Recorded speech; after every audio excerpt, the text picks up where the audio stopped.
નમસ્કાર દર્શક મિત્રો, જનરપન ન્યૂઝમાં આપનું સ્વાગત છે।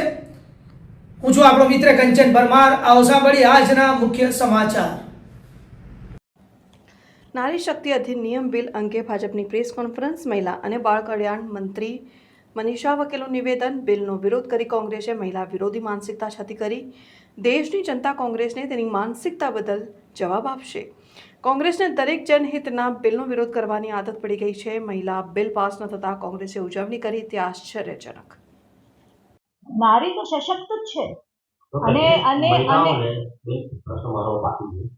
33% મહિલાઓને કેમ સીટ આપવામાં આવે 100% કેમ?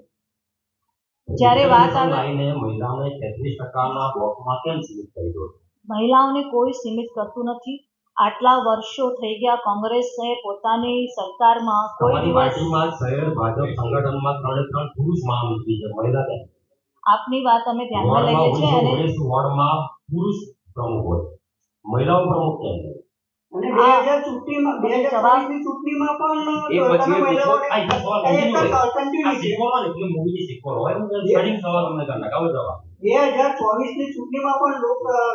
ચૂંટણીમાં તમે મહિલાઓને જેટલી બેઠકો મળવી જોઈએ જો તમે મહિલાઓનું સન્માન કરવાની વાત હતી તો કેમ બધી એટલી તો નહીં ફાળ્યું 33% પ્રમાણે? આ 33%નો જે નિયમ છે એ માત્ર ભારતીય જનતા પાર્ટી માટે નથી, એ કોંગ્રેસ માટે પણ છે કે બીજા વિપક્ષી પાર્ટીઓ માટે પણ છે।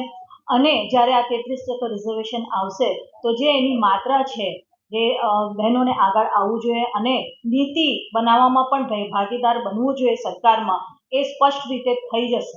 અને રહી વાત આપની વાતથી કે ક્યાં સંગઠનમાં કેમ નથી સમાવેશ થતો, તો બધું જ ધ્યાનમાં રાખવામાં આવેલું છે। અને જ્યાં અમારી તો એક સિસ્ટમ હોય છે કે ભારતીય જનતા પાર્ટીની જ્યારે વોર્ડમાં પણ એક બોડી બનતી હોય છે ત્યારે એના સહી પ્રમાણમાં બહેનોને પણ એમાં પોસ્ટ આપવામાં આવે છે। 16ની ટીમ હોય તો લગભગ 4 થી 5 સુધીમાં અમે એને પોસ્ટમાં 33% અમારા સંગઠનમાં પણ છે, 33% છે અમારે લગભગ 14 છે। અને બધી જ બહેનો ભારતીય જનતા પાર્ટીની છે, ના કે કોઈ કોંગ્રેસની એમાં છે। એટલે આમ જોવા જાય તો ભારતીય જનતા પાર્ટી દ્વારા કાયમ બહેનોની ચિંતા કરવામાં આવે છે અને ક્યાંક તમારો બીજો સવાલ ના આવે એના માટે 33% રિઝર્વેશનની અમે વાત કરીએ।